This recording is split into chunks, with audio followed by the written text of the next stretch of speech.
You can tell him, I'm not sure if we can deliver that many days early. Gotta check with my team.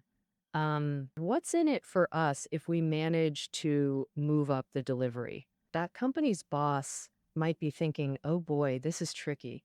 How do I get those forklifts delivered sooner? So he'll likely make concessions, maybe say, I'll have accounting cut you a check tomorrow, or order 2 more machines if you deliver early.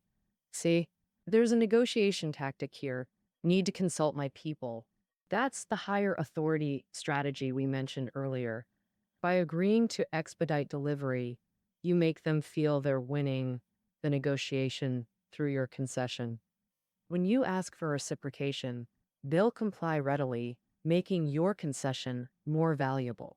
With mutual concessions made, we enter the final negotiation phase. 2 techniques here: good cop, bad cop, and conditional withdrawal. Good cop, bad cop means having one negotiator play the aggressive role while another acts reasonable. The other plays the friendly mediator, applying psychological pressure to achieve desired outcomes. We often see this strategy in police procedural shows. When suspects get interrogated, the first officer is usually the intimidating bad cop making threats. Then the bad cop gets called away, replaced by the world's kindest good cop. He sits down, chats casually, even befriends the suspect. As their rapport deepens, investigators gradually extract needed information. See? It's remarkably effective, right? But how should you counter if someone uses good cop or bad cop on you? First, recognize their tactic. When you detect it, smile and ask directly, are you doing good cop or bad cop with me? Usually they'll stop immediately. After that, the negotiation's conclusion isn't far off. There's another tactic to quickly conclude negotiations: conditional withdrawal. Your previous offers already showed good faith. But when they keep testing your limits, pretend to withdraw concessions to force agreement. Example: Ron's beachfront condo sat vacant. He wanted to sell it. He asked friend Belle if interested. Belle said, beach properties aren't really my thing, but appreciate you asking me. What's your rock bottom price? Let's hear it. Ron replied, need to discuss with my wife. Not sure about pricing. When pressed again, Ron said, minimum $50,000.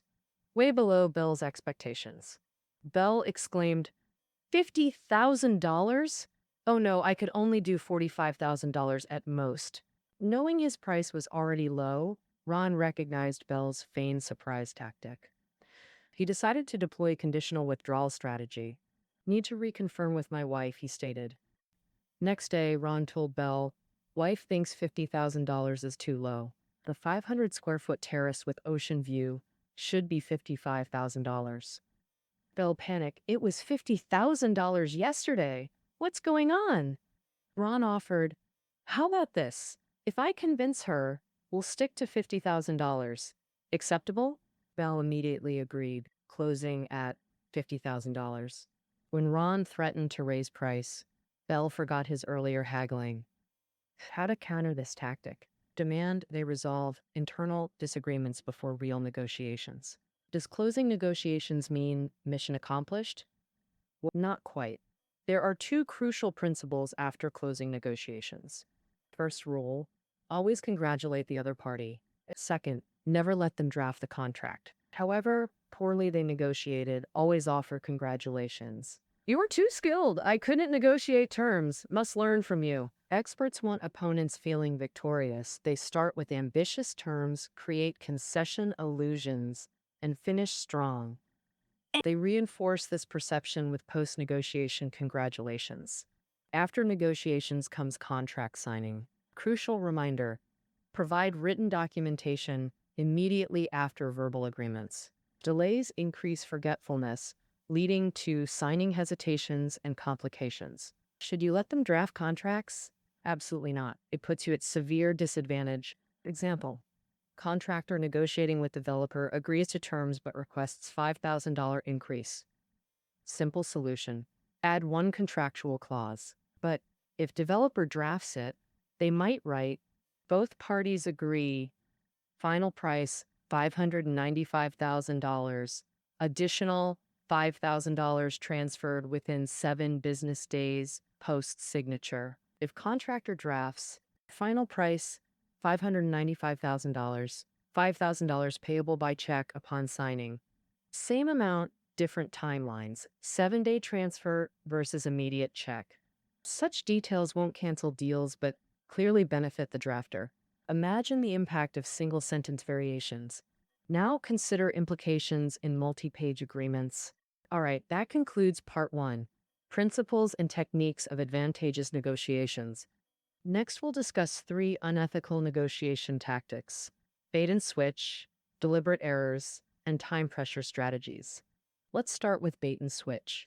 This tactic diverts your attention from core issues through misdirection. Example: Smith sold custom gears to bulldozer manufacturers. A buyer demanded 90-day delivery to secure contract. Both knew standard lead time was 120 days, including design and testing phases. The production team confirmed 120 days was already tight, 90 impossible. Buyer insisted 90 days to complete their critical project. Negotiations deadlocked despite apparent mutual goodwill. Buyer excused himself. "Let me consult logistics team," returning 15 minutes later proposing air freight with cost reduction demand. Requested price concession to offset extra shipping costs. Relieved, Smith agreed to lowest price. Unknown to Smith, buyer's company always budgets 6-month buffers. No real urgency. The 90-day demand was purely fictional, just price negotiation leverage. Buyer successfully shifted focus from price to imaginary timeline. How to counter bait and switch tactics. Stay focused. Politely but firmly reject diversion attempts. Focus discussions on current issues. Set aside differences and ask, "Is this your only concern?" Then deploy higher authority and good cop, bad cop strategies. "Let me document this and consult my superiors about possible solutions." Resuming previous discussion, we could expedite delivery, that would increase our fixed costs. Use such framing to redirect focus back to pricing. Beyond baiting tactics, unethical negotiators also employ deliberate errors, like contractors omitting hidden costs to appear cheaper initially. They rush you to sign, then discover crucial omissions post-signing, apologetically claiming oversight. "We forgot this essential item. Want it included?" That'll mean additional charges. Would seasoned professionals make such elementary mistakes? Of course not. Countermeasure. Never accept suspiciously favorable terms. Always immediately point out any contractual irregularities. Third unethical tactic: artificial time pressure. Case study: Julia's textbook maneuver. College student Julia once scrambled Monday morning. "Dad, need $60 for books. Forgot to ask." What's the typical parental response? Hand over cash immediately. No questions asked. But was the request legitimate? Children instinctively employ this tactic. Adults exploit time pressure too, creating negotiation elasticity. Imagine negotiating with Hawaiian hotel developers. Never disclose return flight details. They'll stall key points until final minutes. When facing time pressure, make clear you can reschedule flights or stay until mutual satisfaction. And with patience, they'll realize your terms aren't unreasonable. Never rush into agreements. 3 opening principles. 1. Start above target. 2. Let them bid first. 3. Master strategic surprise. Mid-game essentials. 1. Higher authority. 2. Deadlock solutions. 3. Demand reciprocity.